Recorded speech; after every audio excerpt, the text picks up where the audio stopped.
Jeng jeng jeng jeng, welcome to my YouTube channel.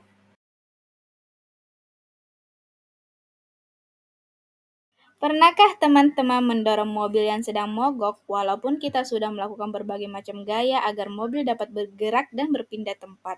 Namun terkadang mobil masih tetap diam. Dalam ilmu fisika, fenomena tersebut dianggap tidak melakukan usaha. Kok bisa gitu ya? Padahal udah lelah berjuang loh. Nah, biar pertanyaan ini terjawab, terus tonton video ini sampai selesai ya. Kali ini kita akan membahas tentang usaha dan energi.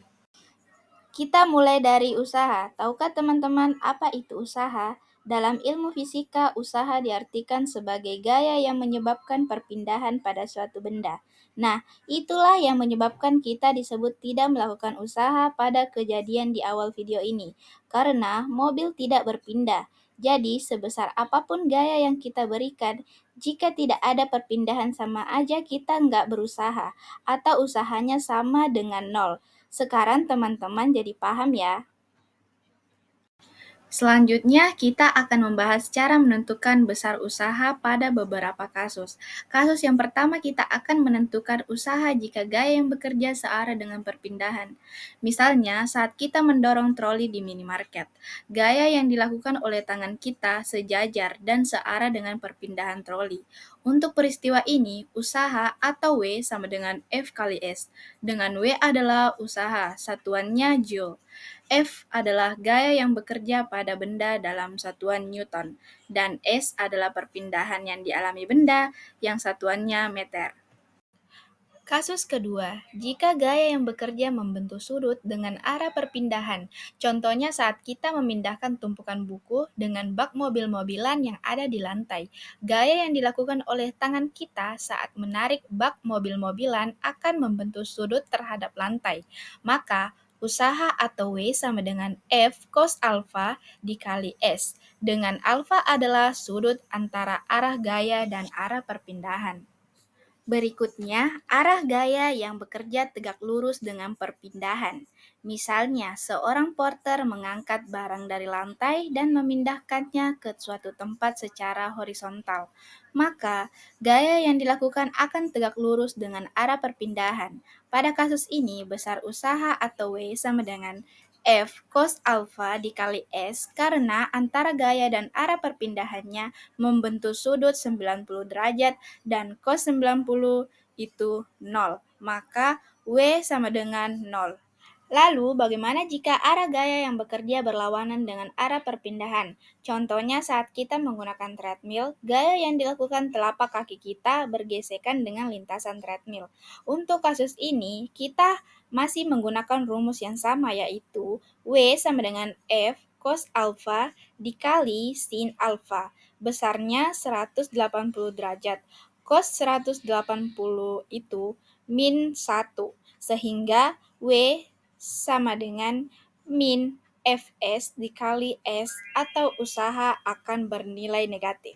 Kemudian, besarnya usaha jika gaya yang bekerja tidak menyebabkan perpindahan, seperti saat kita mencoba mendorong tebing yang berdiri kokoh dan tebing tidak berpindah.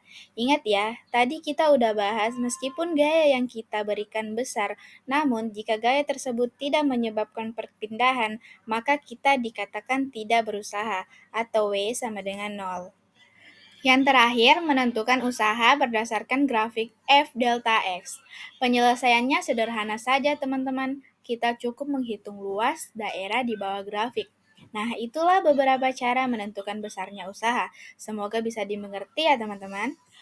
Pembahasan kita selanjutnya adalah energi. Energi merupakan kemampuan untuk melakukan usaha. Jadi, usaha dan energi saling berhubungan ya. Kita bisa melakukan usaha jika ada energi. Energi ada beberapa bentuk, tapi di video kali ini kita akan membahas energi potensial, energi kinetik, dan gabungan keduanya atau energi mekanik. Kita bahas dari energi potensial. Energi potensial adalah energi yang timbul karena kedudukan atau posisi benda terhadap titik acuan. Misalnya, posisi pengendara sepeda saat menanjak bukit atau kedudukan buah kelapa di pohonnya. Energi potensial terbagi dua. Yang pertama, energi potensial gravitasi, yaitu energi potensial yang timbul karena adanya gaya gravitasi. Energi potensial gravitasi dituliskan dalam persamaan EP sama dengan M kali G kali H, dengan EP adalah energi potensial, satuannya Joule, dan M adalah massa, satuannya kilogram. G adalah percepatan gravitasi dalam satuan meter per sekon kuadrat, dan H adalah ketinggian benda dalam satuan meter. Yang kedua, energi potensial pegas. Energi potensial pegas adalah energi potensial yang tersimpan akibat perubahan bentuk pegas, baik karena ditarik atau didorong. Energi potensial pegas dihitung dengan rumus EP sama dengan setengah F delta X sama dengan setengah K kali delta X kuadrat. EP adalah energi potensial, satuannya Joule. F adalah gaya yang menarik atau mendorong pegas dalam satuan Newton.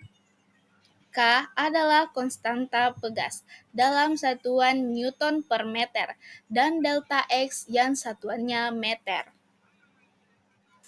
Selanjutnya, energi kinetik atau energi yang dimiliki suatu benda karena gerakannya. Semakin cepat benda bergerak, semakin besar energi kinetik yang dimiliki benda dan sebaliknya. Energi kinetik dihitung dengan rumus EK sama dengan setengah mv kuadrat. EK adalah energi kinetik, satuannya Joule. M adalah massa dalam satuan kilogram, dan V adalah kecepatan, satuannya meter per sekon. Yang ketiga, energi mekanik. Energi mekanik adalah energi yang dimiliki benda karena sifat gerakannya. Energi mekanik adalah energi kinetik ditambah energi potensial, sama dengan setengah mv kuadrat tambah m kali g kali h. Jadi, teman-teman udah tahu ya apa itu usaha dan energi dalam fisika. Nah, sekarang mari kita bahas hubungan usaha dan energi. Yang pertama, hubungan usaha dengan energi kinetik. Usaha sama dengan perubahan energi kinetik.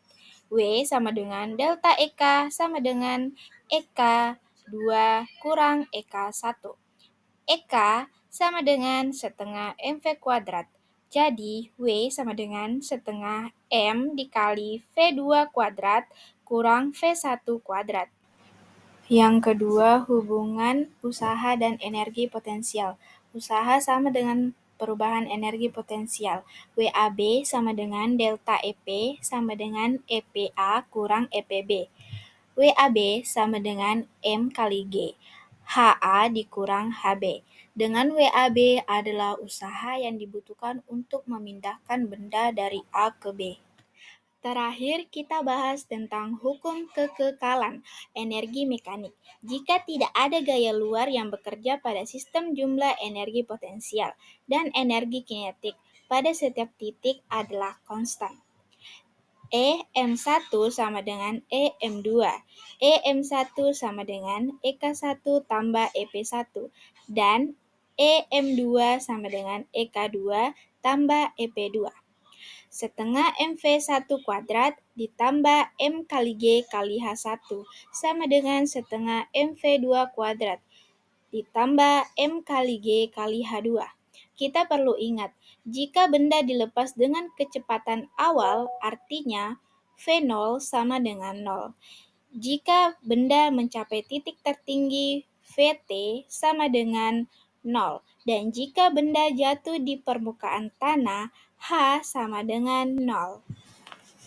Baik, itulah tadi video penjelasan dari saya mengenai materi usaha dan energi. Salah satu materi dari mata kuliah Fisika Sekolah dengan dosen pengampu Ibu Delta Isti Ratnaning Tias SPD MPD. Oke, sekian, terima kasih video dari saya. Bye-bye guys. Wassalamualaikum warahmatullahi wabarakatuh.